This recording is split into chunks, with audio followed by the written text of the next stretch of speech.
Good morning and welcome to another edition of Sharpe Takes. This morning I'm delighted to have the superintendent from the MAUSD district, that's Bristol and surrounding towns, Patrick Reen. Patrick has been working as a licensed educator since 2001 and an administrator since 2008. He started as superintendent for the MAUSD in 2016. He earned his bachelor's degree from Castleton State College and master's degree from the University of Vermont. Prior to graduating from college and becoming a licensed educator, he had a brief working experiences as a custodian and paraprofessional for the school district in Morrisville, his hometown. Family is very important to him. He has 5 brothers and 3 sisters. My wife, Christina, his wife, Christina, mine is at home. Patrick's wife, Christina, is a special educator, and we live with our 2 daughters. He lives with his 2 daughters, Amy and Emma, in Lincoln. When he's not at work, you would likely find him working on a home improvement project, camping, hunting, or golfing. Although his job doesn't often have him work closely with students, he misses that aspect of the job. So welcome today, Patrick. Thank you. And speaking as a resident in the MAUS district, I appreciate your efforts and work there in that district. I think our children are doing well, partly because of your efforts, and I appreciate that. Thank you.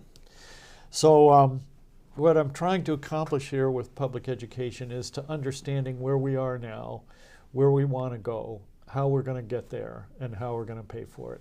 So I'd appreciate— No problem. Yeah, big problems, I think.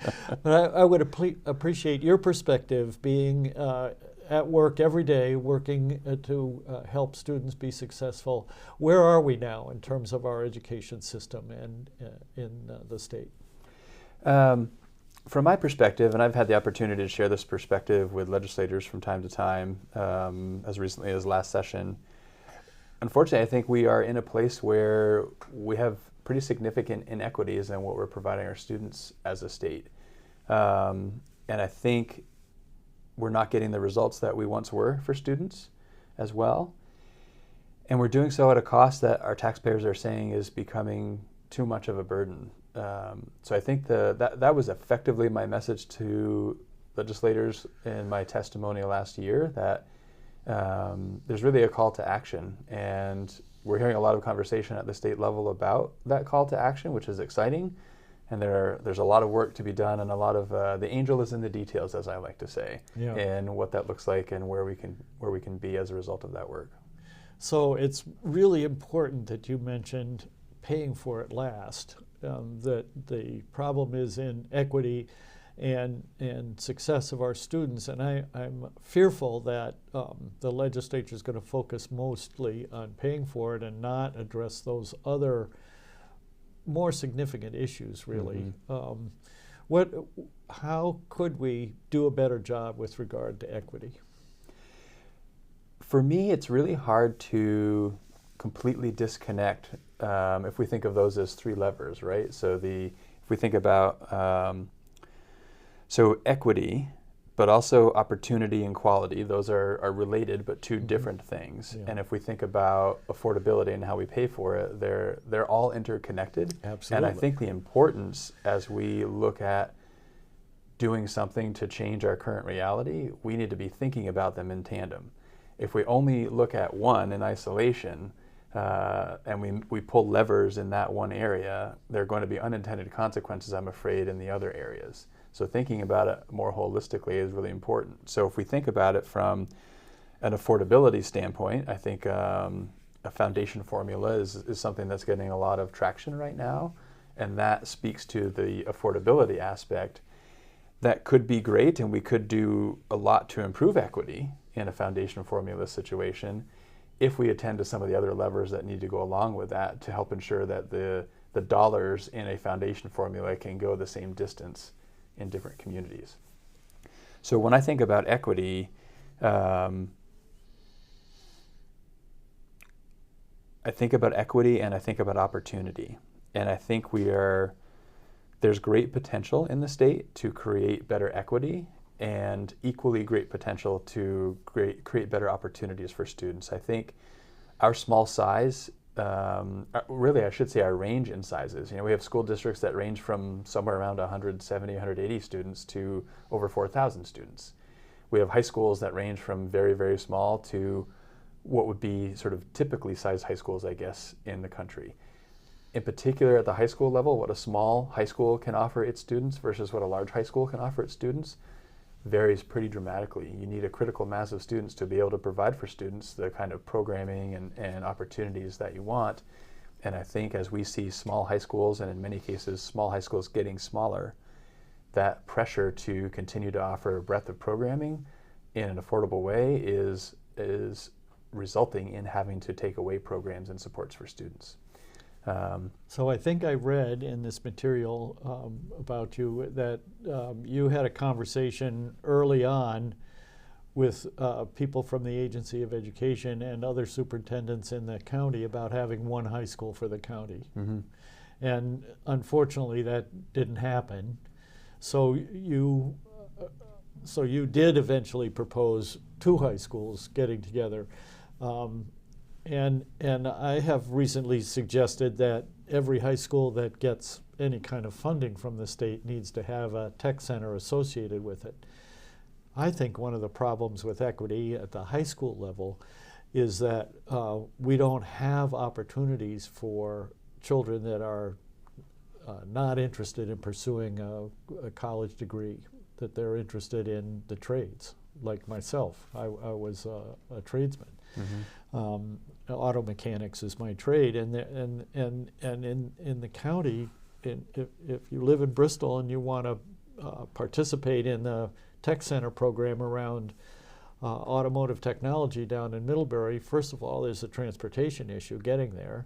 Secondly, it's a budgetary issue for the MAUSD district because they have to pay that tuition to go there.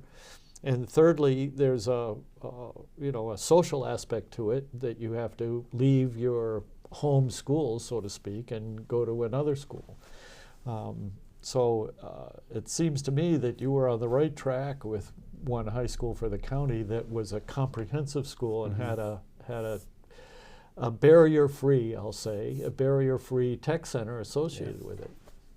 Yeah, I still think that's a wonderful idea. I think that positions us to provide the best we can for the students in Addison County. It gives us scale that we currently don't really have. I think of the adjacent sort of tech center, which is what makes a high school a comprehensive high school, and you can walk down the hall to take a course versus travel 20 or 25 minutes away to really have to invest a half day at minimum to invest in the programming. I think that would serve students better than we are serving them now. I think we're serving them the best we can currently with the structures we have in place, but if we could change some of those structures and create that sort of centralized comprehensive high school, I think we would achieve some efficiency. So if we took out the cost of construction, which is not an insignificant number, No. we would have efficiency, we'd have economy of scale, we'd be able to provide better opportunities at a lower price to our community.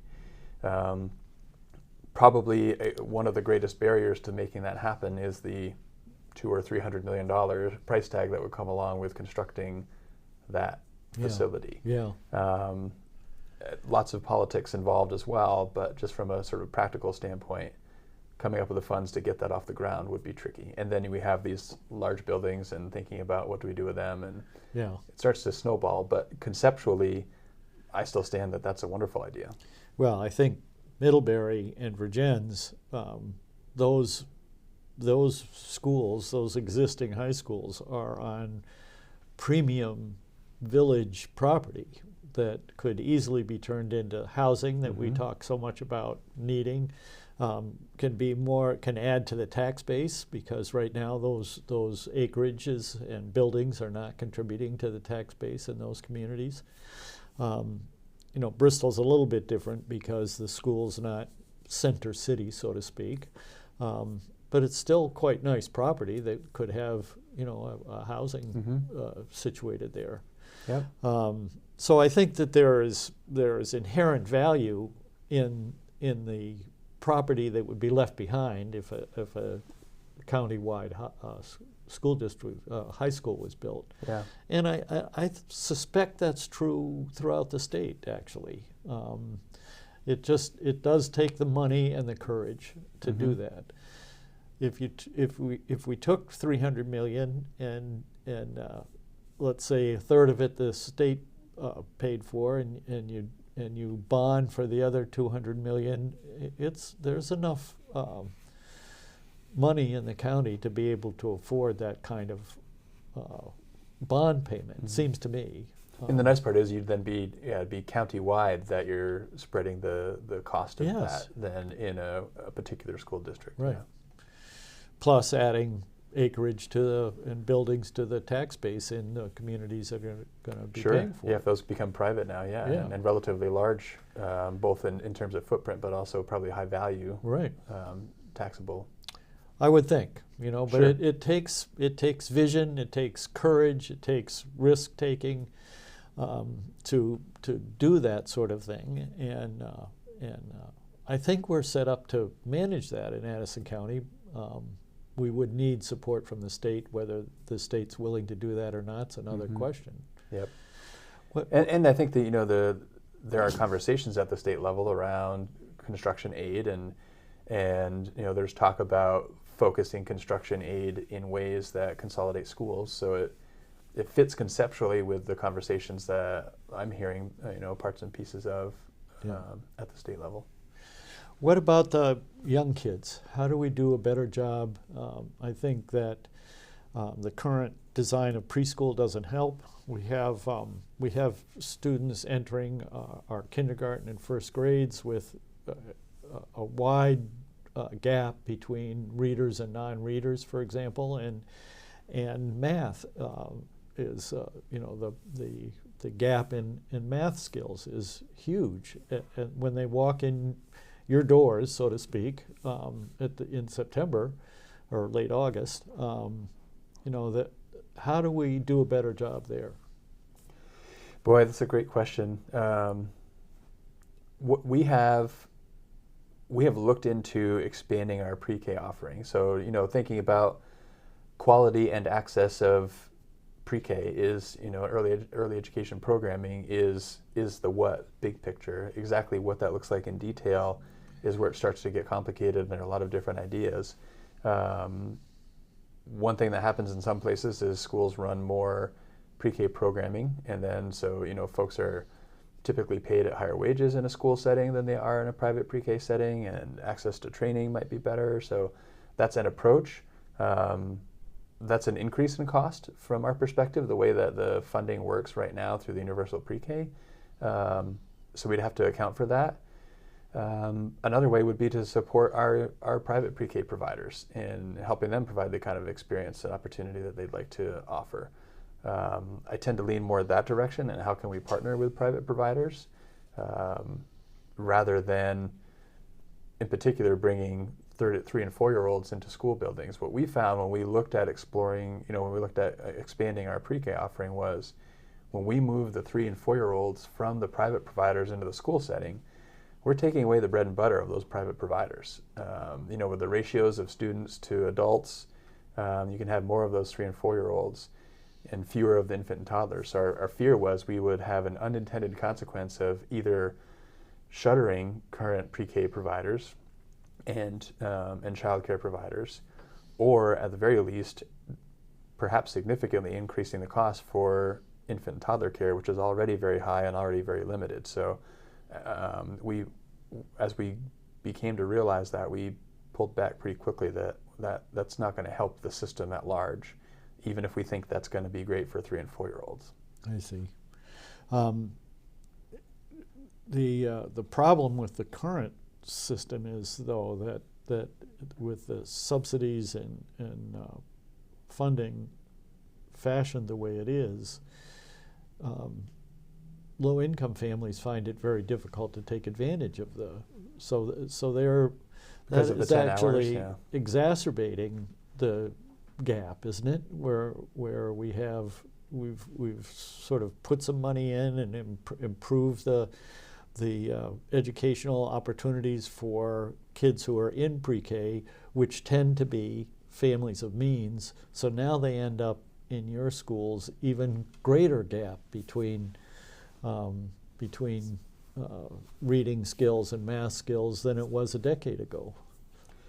Yeah, I don't know. I haven't seen data that necessarily supports that. I think it makes sense from a common sense approach that, as I'm thinking about the 10 hours, right? So great that folks can access 10 hours, but that means inevitably there's pick up and drop off midday, midweek that can be challenging for folks if they're working, an 8 to 5, 9 to 5 kind of job. Or paying for the other 30 or 40 hours. Or pay for the other 30 hours, right? Yeah. Challenges. Yes. So how is the weighting study played out in your district? Has that been helpful in terms of bringing some equity to students? I think it's not been helpful in some districts. How is it working in your district? It's sort of interesting. I think the concept of the weighting study is good. I think the challenge is, with over 100 communities making different decisions with that information, is where the inequity can still persist. So we in MAUSD were relatively neutrally impacted by the change to the weights. It benefited us a little bit. I think we got about a 2-cent tax break for a few years. So helpful, not necessarily really significant. For me, when I think about the weighting study, when districts are given additional taxing capacity because they benefited from the change in weights and choose not to spend in that way, but choose to continue to spend in a very frugal way, then they're not providing the intent of the weighting study falls short a little bit. Yeah.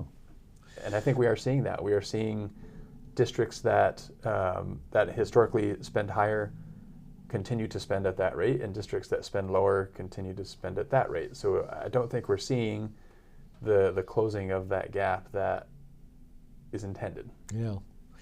I think Scott Beck was here during one of the shows and proposing a move to a foundation formula, which I think, if done right, and that's an important qualifier, because I think this state has proved that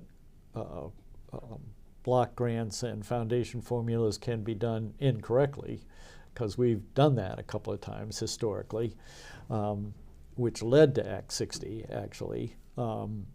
If done right, I think it could deliver more resources to low-income children, and it could bring more equity to schools, or it could just reduce tax rates for wealthy towns. And that, so I think the devil's in the details, they often say, and or you say the angel's in the details. Absolutely. And I think that's true.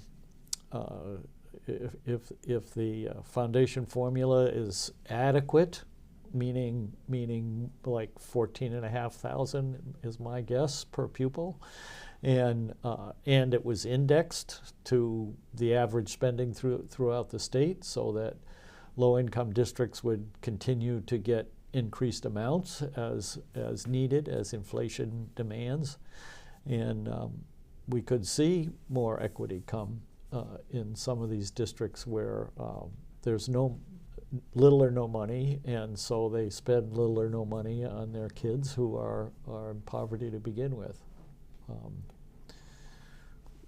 Am I way off base here? No, I think there is potential in a foundation formula doing many great things for affordability, equity, and potentially quality in Vermont. I think a lot of the angel is in the details. For me, some of the things that come to mind when I think about what would be needed for a foundation formula to be as successful as it can be in helping to address some of the challenges that we face, it includes controlling for some things that drive how far those dollars go. If a Chittenden County School District and a Franklin County School District get the same amount of dollars per weighted pupil, but there isn't some sort of recognition either by changing weights or by controlling the cost for the sparsity. Larger school systems can create greater efficiency than smaller school systems. And so if we don't control for things like teacher compensation, so that means we're starting to talk about a statewide teacher's contract. If we don't control for class size, school size, district size, we have these cost drivers that are very different in different communities. And then when you give the same amount of money per weighted pupil, if we don't account for those dollars don't go the same distance in those communities. And so now we have just a different kind of inequity that we have to wrestle with. So that, for me, is an example of like we can pull on the sort of cost containment lever with a foundation formula, but if we don't address some of the cost drivers, then we're just creating a different kind of the same problem. Cost drivers like healthcare costs. That is a significant cost driver, yes. And mental health. So one of the suggestions that a guest made was that asking schools to deal with mental health challenges that students have when they're only open 375, give or take, days a year, and 7 or 8 hours. 175, yes, sorry, and 7 or 8 hours a day, when the students' mental issues are 24/7 all year long, it's unfair to ask schools to deal with that problem. Yet we don't fund our community mental health centers adequately, so it falls to schools to deal with that. Kids walk in the door with these issues, and the school has to spend a fair amount of effort to stabilize the child so they can learn for that day. How might we move forward in terms of dealing with the mental health of our students? I think this is something that, as superintendents, we advocate for annually with legislators. Support our mental health agencies. They're our partners in this, so that we can lean on them and they have the resources necessary to help school districts, rather than school districts taking this on to the extent that we do. We do it out of necessity and out of an interest in meeting the student needs. The reality is, and we wouldn't want it any other way, but schools are one of the few places where, whether we have the resources or don't have the resources, those students are coming to us every single day, and we have to, make the best we can, do the best we can to support them with what we have, and sometimes that's not enough. Sometimes it's not enough because we don't have the funding to support the positions we'd like to have. Sometimes it's not enough because even if we have the funding, we can't secure the people to fill the positions. But it's a real challenge, and the position I would like to be in as a school district is when we have mental health challenges that are outside of our real expertise as an educational institution, I'd like to lean on the mental health experts in our partner agencies to support us through that. And oftentimes the response is, we're giving you all we can, we'd love to help you more, and we don't have the resources to do so. And yet the kids are coming every day and we're doing the best that we can. Or if they're not coming, you're out there trying to get them to come. Exactly, yes. So how would that work? Let's just assume for a moment that community mental health agencies get the resources they need to deal with this. How would that actually work when a child comes to school in crisis?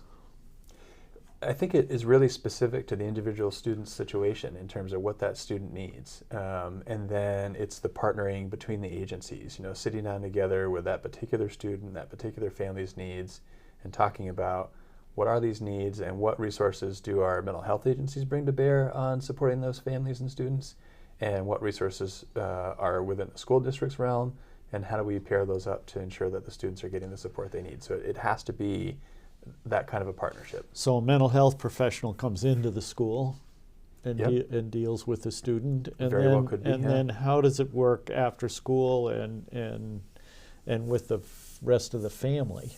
Well, and that's where those programmings, that's where the relationship comes in. So what does that support look like within the school building and the school day? But as you mentioned, that's only a portion of their day or their year.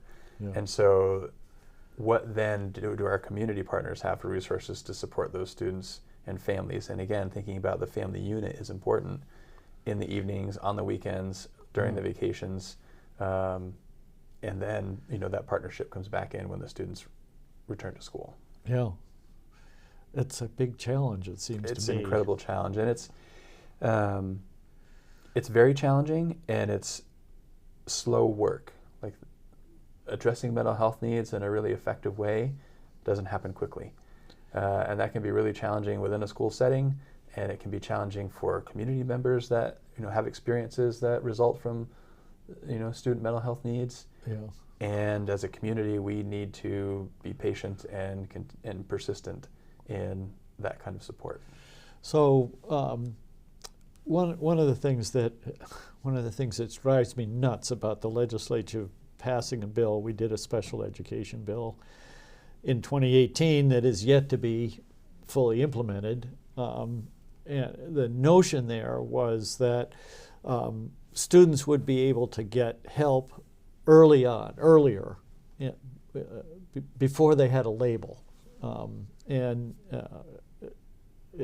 that coming into your district at all, and how's that working? I feel really good about the work that we're doing with our multi-tiered system of supports, which I think is effectively what you're referring to. So for us, with or without a label, if a student is identified as having needs, social, emotional, or academic, then we have available resources to deploy to meet that need. So if a student, scores at, in a certain range on an assessment that we offer that is sort of a screening assessment, then we can identify that student as in need of targeted or intensive intervention. And without a label, that student can get 5 days a week, 30 minutes a day of small group, sometimes even one-on-one instruction with a licensed specialist in the area of need. And that's, kindergarten on up through, without having been, a diagnosed disability or without being on an IEP. It's just see a need, fill a need. That sounds fantastic. I hope it's working well. And it has its challenges. Yeah. So you put together a budget. It looks like that's going to be 0 or less, some tax decreases in the district you serve. How is that, and what are the how'd you get there? We got there by making a lot of hard decisions. So fortunately we're not going to be in a position where we have to let someone go that is in a position with us now and wants to stay in that position. We call that a RIF in education. I'm happy about that. And there are some positions that we haven't been able to fill for quite some time now that we're taking out of the budget. So there are several, I think 8 or 9 positions that would fit that description. And we've gone through line by line, all 1,800 lines or whatever we have in our budget, to really think about where is this now and what does it need to be, and took that good close look. So we cut well over $1 million out of our budget. Our projected spending for next year is less than our spending for this year. So that's a pretty Herculean effort for those that pay attention to education funding. It means needing to make a lot of hard decisions and a lot of reductions, and we've been doing that. Unfortunately, we are continuing to lose those weighted pupils. So even though our year-over-year spending is down, our cost per pupil is up. It's up 2%, which isn't a large increase, but that's what won't show on the ballot is that we cut more than $1 million and did the hard work. What will show up on the ballot is that our cost per pupil went up by 2%. Yeah. It's a tough environment It's a very tough environment to work a budget and finance education. For our children, it have to be our most valuable resource in this state, and so the work you do is incredibly important. I thank you for your efforts, and of all the teachers and staff in the schools across the state are doing the very best they can with limited resources. Even though taxpayers are paying a lot, the kids' needs are there. Both educationally and emotionally. So thank you for your service. Absolutely. That's another edition of Sharpe Takes, and learning a little bit more about what's happening directly in our schools and our school districts across the state. Thank you for listening.